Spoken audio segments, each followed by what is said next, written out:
Hello, welcome back to another episode of Chat of the Football. I'm your host, as always, Gerardo. Here with my co-host Tomas, and we're going to talk about the upcoming friendlies between Mexico, Panama, and Bolivia. Bolivia, Panama recently just played, tying 1-1 in a disaster class of a match. Now it's Mexico's turn to play some matches away from home, and we're going to see a bunch of these Liga MX players, some players that have never played for La Selección Mexicana, and some players that do deserve their opportunity as well. But before we get into everything surrounding this January friendlies, make sure you guys subscribe, like, and check out all the platform links down below. So first, let's look at the roster that was called up to this January microciclo. Keep in mind that it's only Liga MX players. There's no European-based players. There is one MLS player, and that's Obed Vargas. But that's because the MLS season has not started yet. Tomas, overall, when you saw this roster, how did you feel? Because I know I felt pretty good. I like seeing a lot of these youngsters. There was like 4 under 20 players. There was 8 Chivas players. There was a lot of exciting new faces in this team. Honestly, this is the first time since the Copa Oro that Javier Aguirre takes a competent team in the terms of what he needs. Because we said it, well, at least I said it in the last call up, where if you're preparing for a World Cup, you're going to take players that need to prepare for this World Cup. And he was taking people, the likes of Berterame, players that were just older. Charlie's still in it, so we can't blind ourselves to that fact. Charlie We need to Romo. we need to keep pushing the fact that why is Charlie in Selección if he's done nothing to be in Selección? I get he's a Yeah, great player for Cruz Azul, but we're not missing anything if leaving him out for let's say Canelo Angulo. that is a player. I feel like that one was a big miss. For under Javier Aguirre, I don't know what he doesn't like about him. I know he's called him up for a microciclo in the past before, and I don't know if there's something about his attitude or how he maybe trains that he didn't like. But ever since then, he has not been around Javier Aguirre and his coaching staff. I think he's definitely a player that's missing out. Efrain Alvarez, too, is another player that could have been there in place of Charlie, for example. Also, with the exclusion of Gilberto Mora, that has been, it's been reported that he'll be out for a couple of months, maybe up to a couple months due to like some pubalgia or whatever. Like the same thing that Lamine Yamal is going through is also affecting Gilberto Mora. So it's something that Cholos have been monitoring. Obviously, something now that La Selección Mexicana have to monitor because they don't want to risk losing him for the World Cup. So, and then in his place, they called up Alexis Gutierrez, who we already know America is one of the worst teams that started this season, or they have one of the worst starts to this season. Alexis Gutierrez season isn't even a guaranteed starter versus a team like Chivas, who's top of the table. Why not just call up Efrain, make it 9 players, or call up Canelo Angulo, who's a bicampeón? Someone that deserves the opportunity, unlike Alexis Gutierrez, who hasn't really done much for America. I feel like at least the teams that are competing at their highest level right now, their players should be in a way, how would I say, They should be involved. prioritized. Like, They should be yeah, prioritized, right? Teams like Toluca, Chivas. like the ones that are playing their best football right now, Toluca, Chivas, Tigres, Cruz Azul, like obviously the teams that are playing well and who are going through good moments, their players have to be there. America's not going through a good moment since the end of last season when they got eliminated in quarterfinals, in a horrible manner as well. Let me know what you guys thought of the roster overall. What would you rate the roster? Honestly, I'd probably give it a 9 out of 10, just missing those maybe 1 or 2 players that could have been there in substitute for some other ones. What about you? What would you give the roster? I'd give it. I think it's a 10. I think he touches on everything he needs. Yes, he leaves out Efra. Yes, he leaves out Canelo Angulo, which we would prefer to see. But I mean, there's still players in there that are better than Charlie, so I don't think Charlie is touching the field, hopefully. And then in the terms of, a lot of people criticize them, I think, for calling Piojo Alvarado up again. But if you look at Piojo Alvarado and Chivas right now, he's not on a decline. He's really going positive because if you see how he's managing offensively this team, of how Piojo associates himself with the offense way more. I'm just saying in both of the goals that he had on Sunday, one he gave a through ball for the cross, and the other one he scored. I think it was for Daniel Aguirre. He gave the through ball to Daniel Aguirre, and Dani gives the cross to Hormiga, who obviously just taps it in. So I think Piojo Alvarado might be way better than what we think he is, or than what the media pushes him to be right now. The thing is with Piojo is just when he gets to Selección Mexicana, we don't see the same version that we see from Chivas. But it's the same thing can be said about many of the players that like Charlie, like Romo, like Santi Jimenez, we're talking even the European-based players. Like there's one version that we see for their club versus another version that we see with La Selección. But that's neither here nor there. I think this coming up, this window right here, you have to get 2 wins because you're playing Bolivia, who are playing with only the players from their league, and their league isn't very strong, of course. And then Panama's only playing with players from their league as well. The players from Liga MX, they're not called up because the clubs in Liga MX did not let them go for these January window. And then obviously they're not playing with European-based players as well. So it's only players from Panama that are going to be playing. And like I said, they just tied 1-1 when they played against each other. A very horrible game to watch. And then, of course, now they're going to face a very strong Selección Mexicana team, a very young Selección Mexicana team.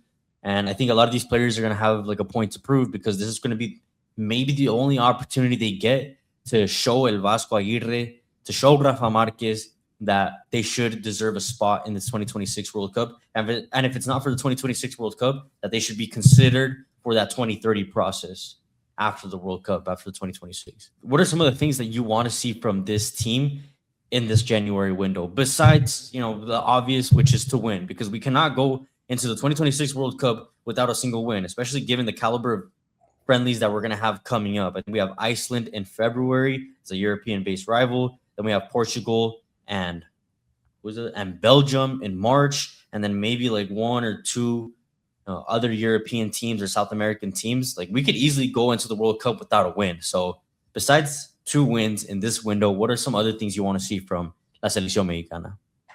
I want to see offensive associative play. That these players know how to move around and are able to attack the little pockets of space at the right time, but they're also able to track back and come lower for the ball to receive the ball. Because the Selección Mexicana, if you've thought about it, when Gilberto Mora is not in, they really can't get the ball from the defenders and bring it up and bring it forward.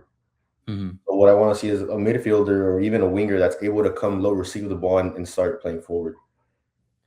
Because when we played teams of lower caliber, I mean, the best game that El Vasco Aguirre has had, or I've seen it, it was against Canada, and we didn't have the ball.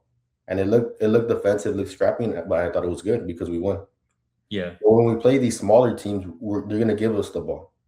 So we need to be able to score with the ball, not only off of set pieces, which Vasco Aguirre has done for most of the. It's being productive with the ball, but it's like some of the players, like if it's not Gilberto Mora, who is it going to be? And now that Gilberto Mora is not going to be available, it's kind of like shit.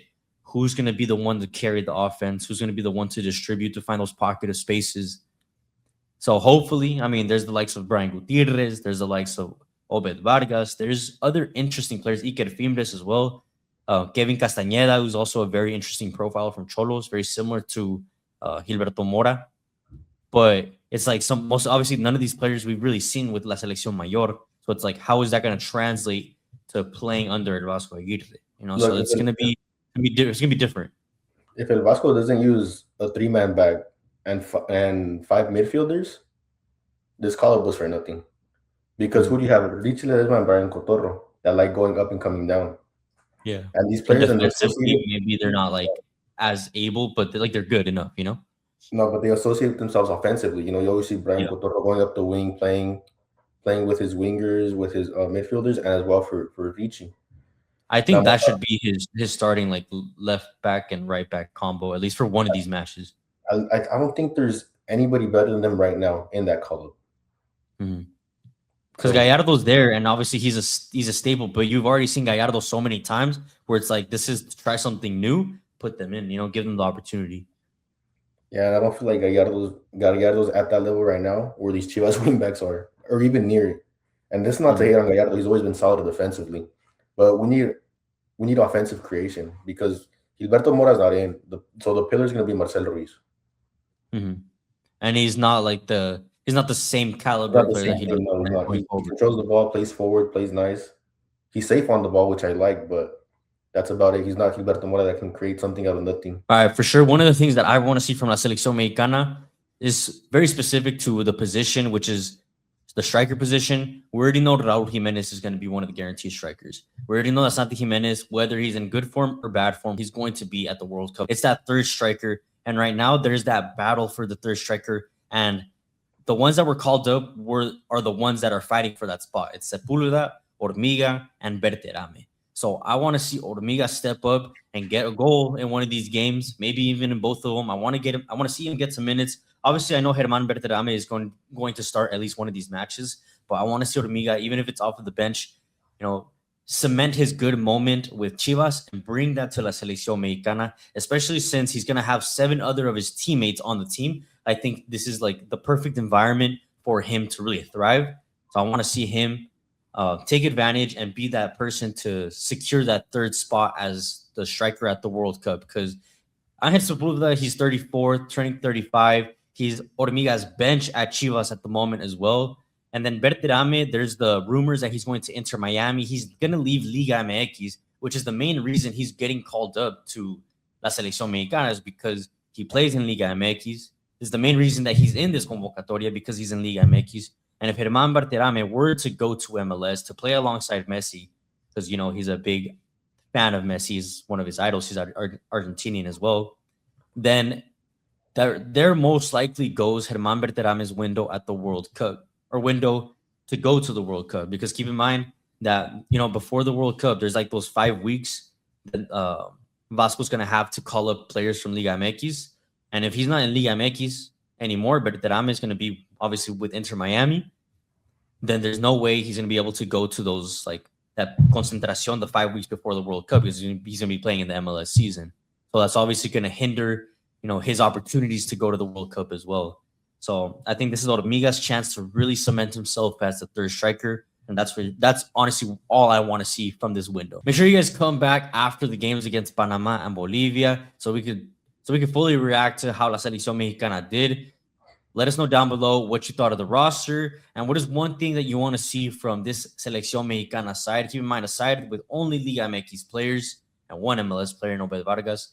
Let me know what you guys want to see. Do you agree with our takes, with what we want to see from La Selección Mexicana in this upcoming window? And don't forget, make sure to subscribe, like, check all the platform links down below. We'll see you guys on the next one. Peace out.